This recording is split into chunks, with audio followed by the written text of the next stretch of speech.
बिस्मिल्लाहिर्रहमानिर्रहीम। स्टार्ट करते हैं कैटसन के चैप्टर 44 की पार्ट 2 की वीडियो को। इस पार्ट में इंशाल्लाह हम मैक्रोलाइड्स को डिटेल से डिस्कस करेंगे। मैक्रोलाइड्स भी एक एंटीबायोटिक ग्रुप है जो कि प्रोटीन सिंथेसिस इनहिबिटर्स होते हैं और इस ड्रग ग्रुप के अंदर भी काफ़ी सारे ड्रग्स आते हैं। तो पहले तो हमने उन ड्रग्स के नाम को याद करना है। याद रखना, जब भी किसी एंटीबायोटिक के नेम के एंड में थ्रोमाइसिन आ रहा होगा ना, तो वो एंटीबायोटिक मैक्रोलाइड होगी। ठीक है, सिर्फ माइसिन को याद ना करना, माइसिन कुछ और, जिस तरह क्लिंडामाइसिन है वो हालांकि मैक्रोलाइड नहीं है लेकिन उसके भी माइसिन आता है। तो माइसिन तो कुछ और एंटीबायोटिक के नेम के अंदर भी आता है, लेकिन अगर थ्रोमाइसिन आ रहा होगा ना तो याद रखना वो मैक्रोलाइड होगी। जिस तरह एक तो सबसे कैरेक्टरिस्टिक कौन सा है इसका, एरिथ्रोमाइसिन। ठीक है, इसी तरह होता है हमारे पास, थोड़ा एडवांस है उससे, एजिथ्रोमाइसिन। फिर इसी तरह से होता है क्लैरिथ्रोमाइसिन। की बात, तो ये तो तीन मेन नाम हो गए, एरिथ्रोमाइसिन, एजिथ्रोमाइसिन और क्लैरिथ्रोमाइसिन। फिर मैं आपको काइनेटिक्स में मुख्तलिफ चीज़ों में एजिथ्रोमाइसिन जो है वो काफ़ी सुपीरियर है। मैं आपको बताऊंगा 5-6 पॉइंट्स एंड में बताऊंगा जो कि इन दोनों को डिफ्रेंशिएट करते हैं। अच्छा, उसके अलावा एक और ड्रग है जो कि मिनी कैटसन में उन्होंने एक अलग कैटेगरी बनाई हुई है, टेलिथ्रोमाइसिन, लेकिन मैं समझता हूँ ये भी मैक्रोलाइड ही का एक एडवांस फॉर्म है। ठीक है, स्ट्रक्चर थोड़ी सी फर्क होती है, ये बेसिकली कीटोलाइड होता है, मतलब थोड़ा सा स्ट्रक्चर मॉडिफिकेशन है। लेकिन जिस तरह हमने पहले पढ़ा था ना टेट्रासाइक्लिन में सबसे एडवांस पढ़ा था हमने टेट्रासाइक्लिन, उसी तरह आप समझ लो कि मैक्रोलाइड में सबसे एडवांस कौन सा हो गया, टेलिथ्रोमाइसिन। ओके की बात, तो यहाँ पे मैं एक और भी लिख देता हूँ, टेलिथ्रोमाइसिन। इन सब के एंड में तो आ रहा है थ्रोमाइसिन। एक और ड्रग भी है जो कि स्ट्रक्चरल थोड़ी सी मॉडिफिकेशन होती है, कुछ बुक्स में इसको मैक्रोलाइड नहीं बल्कि एक अलग ड्रग बताया हुआ है, यहाँ पे उन्होंने मैक्रोलाइड की हेडिंग में ही लिखा हुआ है और वो है फिडेक्सोमाइसिन। इसके एंड में थ्रोमाइसिन नहीं आ रहा है लेकिन इसको फिर भी उन्होंने फिडेक्सोमाइसिन।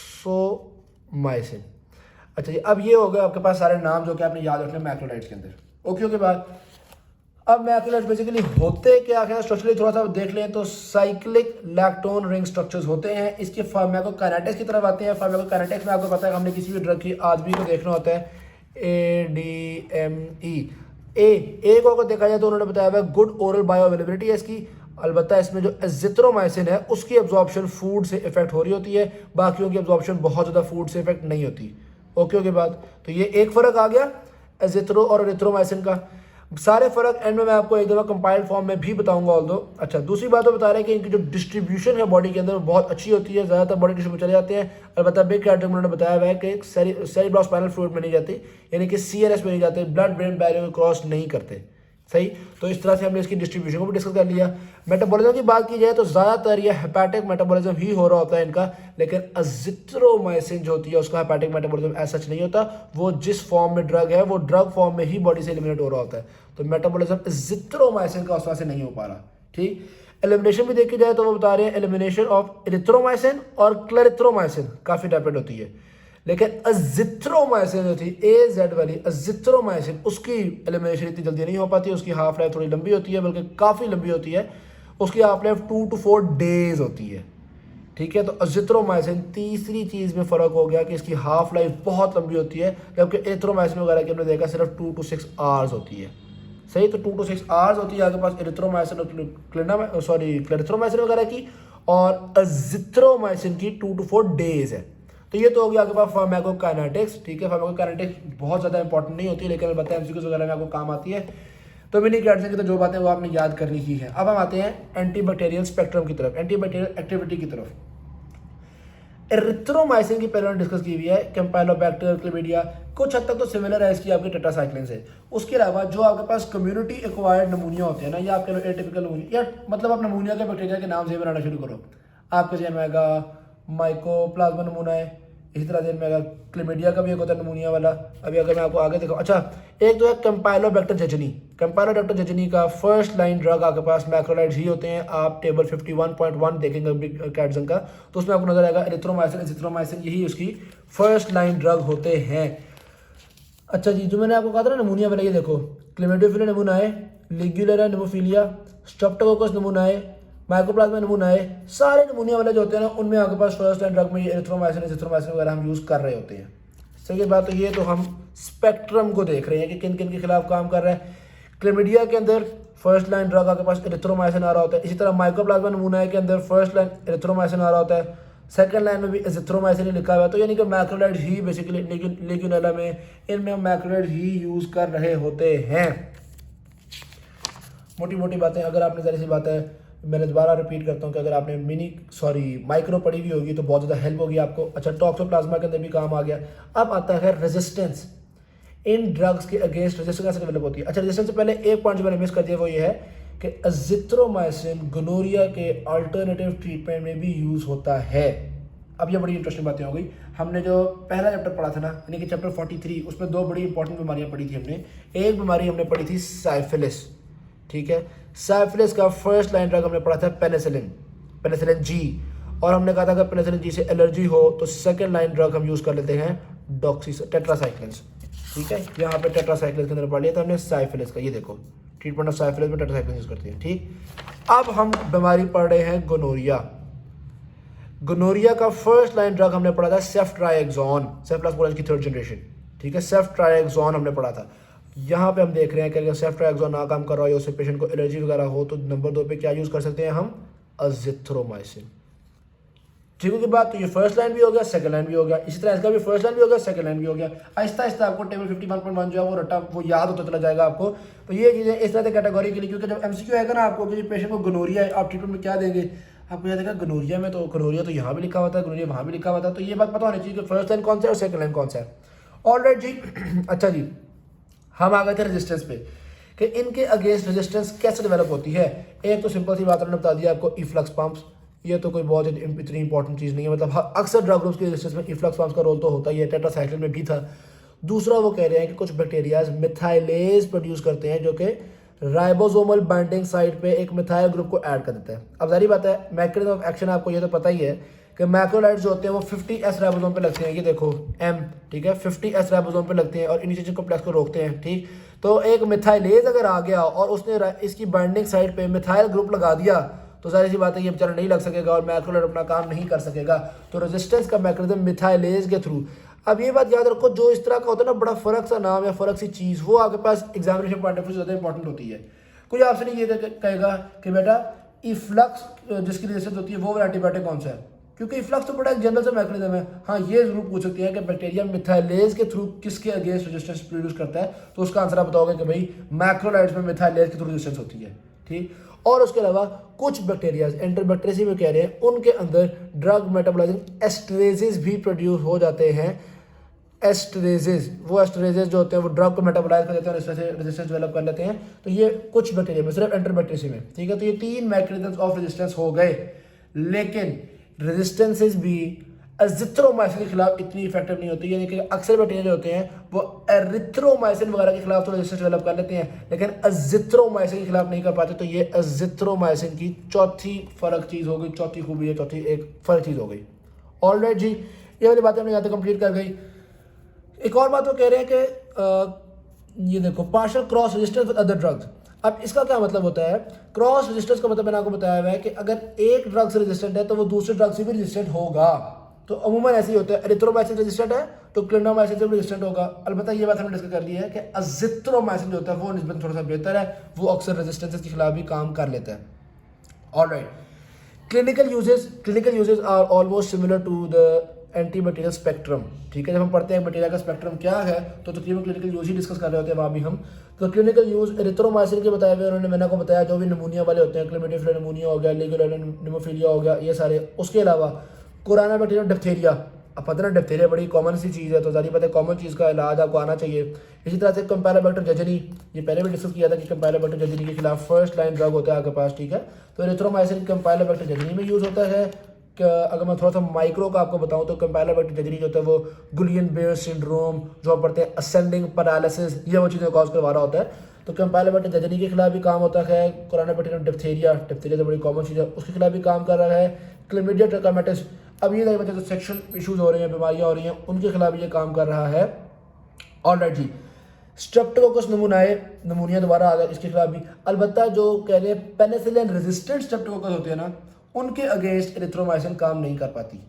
जिस तरह मर्सा के खिलाफ अक्सर चीज़ें काम नहीं कर पाती, मेथिसिलिन रेजिस्टेंट के खिलाफ, इसी तरह से पेनिसिलिन रेजिस्टेंट स्ट्रेप्टोकोकस नमूनिया के खिलाफ भी काम नहीं कर पा रही।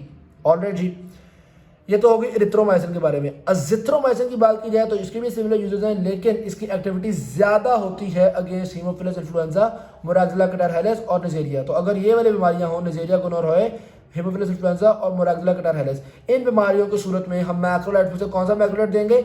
अजिथ्रोमाइसिन। जैसा कि अभी हमने पढ़ा था कि गोनोरिया के अंदर सेकंड लाइन में अजिथ्रोमाइसिन दे रहे होते हैं, ठीक है। तो अजिथ्रोमाइसिन किन चीज़ों में सुपीरियर है? हमने देखा इन बीमारियों में ज़्यादा सुपीरियर पाया जाता है। तो अजिथ्रोमाइसिन का स्पेक्ट्रम भी थोड़ा सा बेहतर हो गया। ये आपके पास पांचवा फायदा आ गया अजिथ्रोमाइसिन का।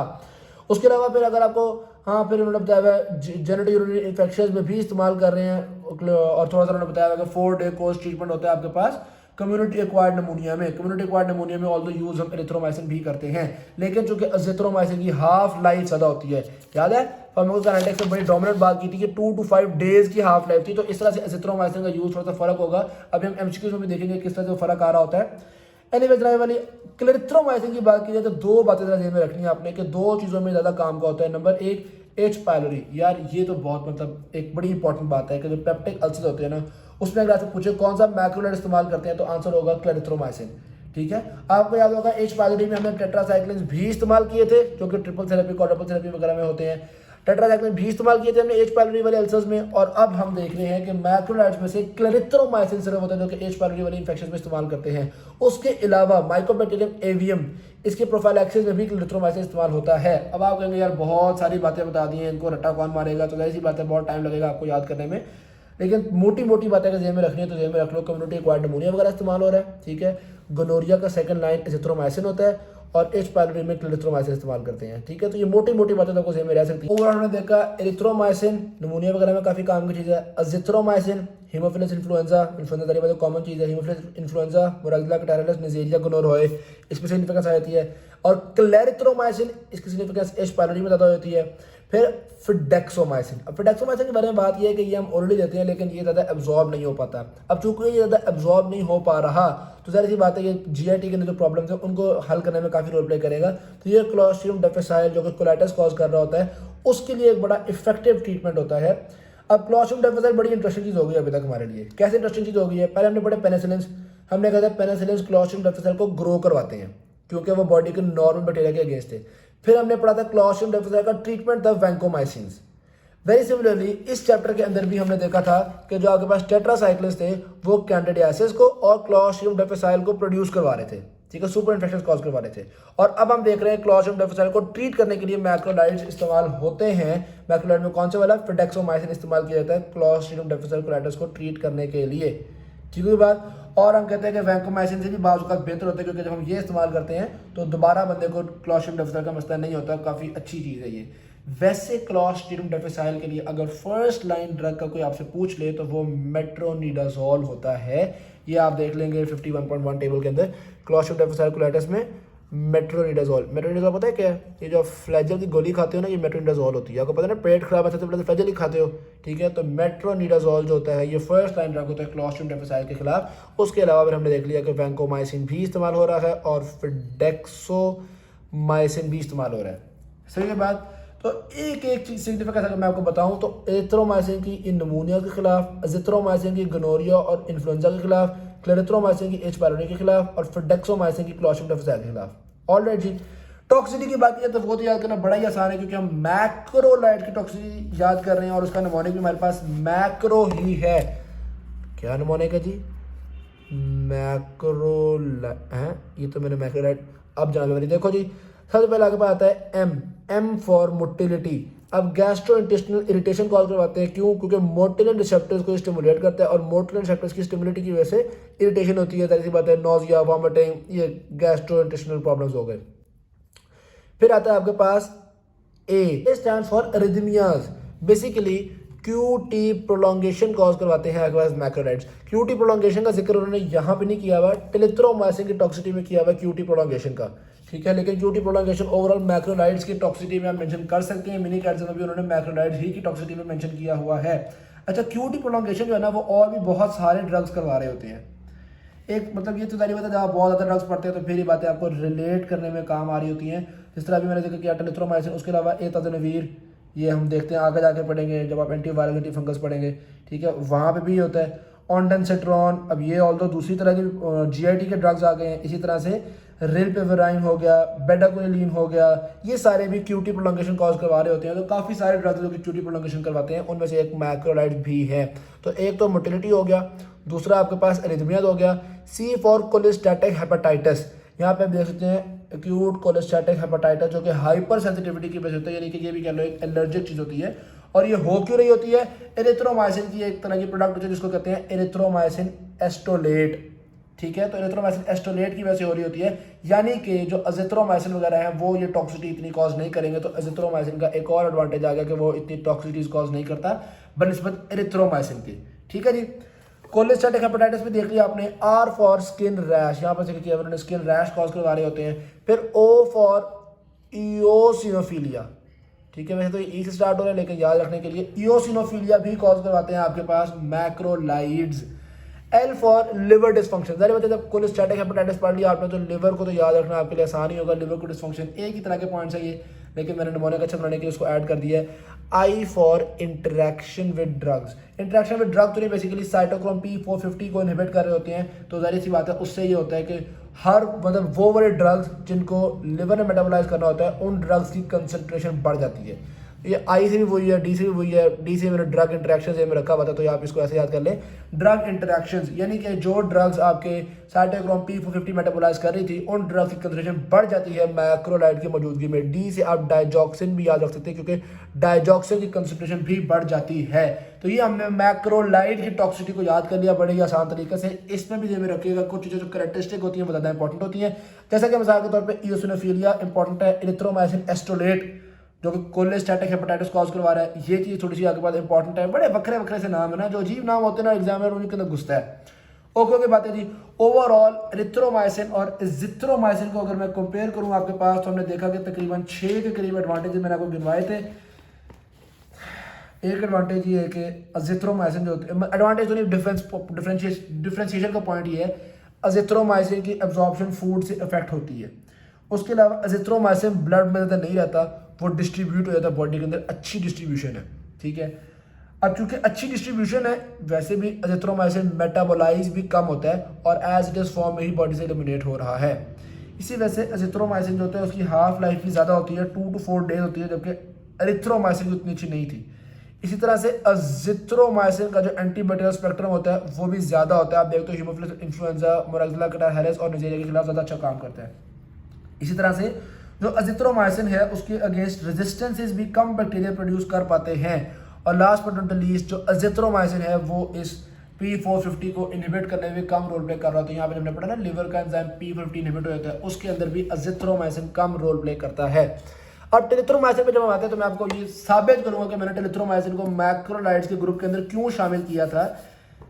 टेलिथ्रोमाइसिन is a ketolide structurally related to macrolides, यानी स्ट्रक्चर सिमिलर हो गया, all right. Mechanism of action similar हो गया, ऑल राइट। एंटीबैक्टीरियल स्पेक्ट्रम वो भी कह रहा है सिमिलर हो गया, अच्छा जी। तो तकरीबन सारी चीज़ें इसकी सिमिलर हैं। एक छोटा सा एडवांटेज ये है कि ये ज़्यादा अच्छा काम करता है, इसके खिलाफ उतनी रेजिस्टेंस डेवलप नहीं हो पाती क्योंकि ये राइबोसोम पे ज़्यादा टाइटली लगता है, लगता ऑलमोस्ट उसी साइड पे है लेकिन ज़्यादा टाइटली लग जाता है और इफ्लक्स पंप निकाल नहीं पाते टेलिथ्रोमाइसिन को। तो यार बस थोड़ा सा एडवांटेज ही है ना टेलिथ्रोमाइसिन को, जैसे कि टेगिसाइक्लिन को भी एडवांटेज था थोड़ा बहुत, आपको पता है ज़्यादा आम इफ्लक्स पंप्स टेगिसाइक्लिन को नहीं निकाल पा रहे थे। इसी तरह आम ribosomal binding proteins, sorry ribosomal protection proteins जो थी जो कि यहाँ ये राइबोसोमल प्रोटेक्शन प्रोटीन्स जो कि आमतौर पर रेजिस्टेंस डेवलप करती हैं, वो टेगिसाइक्लिन के खिलाफ रेजिस्टेंस डेवलप नहीं कर पा रही थी। तो यार एक दो एडवांटेज की वजह से आप उसको अलग ड्रग ग्रुप तो नहीं बनाओगे ना, तो इसी वजह से मैंने टेलिथ्रोमाइसिन को एक अलग ड्रग ग्रुप नहीं कहा, मैंने कहा ये मैक्रोलाइड्स ही का एक एडवांस ग्रुप होता है। और इसके आप टॉक्सिसिटी देखेंगे वो भी काफ़ी सिमिलर ही आ रही होंगी, वो भी ये भी क्यूटी लेवल को प्रोलॉन्ग करते हैं, ये भी इनहिबिटर ऑफ साइटोक्रोम P450 होते हैं। तो काफ़ी तक सिमिलर चीज़ें इसमें। एमसीक्यू की तरफ आए तो थोड़े बहुत एमसीक्यू भी देख लीजिएगा। एमसीक्यू नंबर 2 अगर मैं आपको बताऊं तो वो कह रहे हैं कि स्ट्रेप्टोकोकस नमूनाए में हम मैक्रोलाइड एंटीबायोटिक कब नहीं देंगे। तो एक बात साबित हुई कि हमेशा यानी कि अक्सर मैक्रोलाइड ही देते हैं, नहीं कब देते वो जाहिर सी बात है। अगर कोई ऐसे एरिया में पेशेंट रहता है जहाँ पे मैक्रोलाइड्स के खिलाफ बहुत रेजिस्टेंस है तो फिर जाहिर बात है देने का फायदा नहीं होगा। तो इसमें आंसर हमारे पास डी है। तीसरे में वो कह रहे हैं एडवांटेज ऑफ क्लेथ्रोमाइसिन क्या है। क्लेथ्रोमाइसिन का एडवांटेज H पाइलोराई में एक्टिविटी होती है। मैंने कहा था क्लेथ्रोमाइसिन में अगर एक बात याद रखनी है तो याद रख लो कि H पाइलोराई में यानी कि पेप्टिक अल्सर वगैरह में इस्तेमाल हो रहा होता है, ठीक होगी बात। इसी तरह से एमसीक्यू नंबर 4 देखो, वो कह रहे हैं मैक्रोलाइड्स के अगेंस्ट रेजिस्टेंस कैसे डेवलप होती है, मिथाइलेशन। मैंने कहा था ना इफ्लक्स पम्प्स वगैरह आपसे कोई पूछेगा नहीं, अगर पूछेगा तो मिथाइलेशन, एक डिस्टिंक्टिव बात, एक नया पॉइंट, हमेशा एग्जामिनर उसमें इंटरेस्टेड होता है। ऑलराइट जी, यहाँ पे देखो जी कम्युनिटी एक्वायर्ड निमोनिया है, वो कह रहे हैं कि कोई ऐसा ड्रग बताओ कि इन ड्रग इंटरेक्शंस का कम रिस्क हो। तो हम ऐसा ड्रग देंगे जिसकी हमें थोड़ी डोजेज देनी पड़े, और ऐसा वो यार सीधी सी बात, वैसे मैंने एजिथ्रोमाइसिन का एडवांटेज बताया हुआ है कि एजिथ्रोमाइसिन ड्रग इंटरेक्शन में कम रोल प्ले करता है, और वैसे भी आपको पता है इसकी हाफ लाइफ बहुत ही लंबी होती है, 2 to 4 डेज होती है, तो इसलिए एजिथ्रोमाइसिन हम यहाँ पे इस्तेमाल करेंगे। Thank you very much. Video अच्छी लगी शेयर जरूर कीजिएगा, चैनल को सब्सक्राइब कीजिएगा। अल्लाह हाफिज़।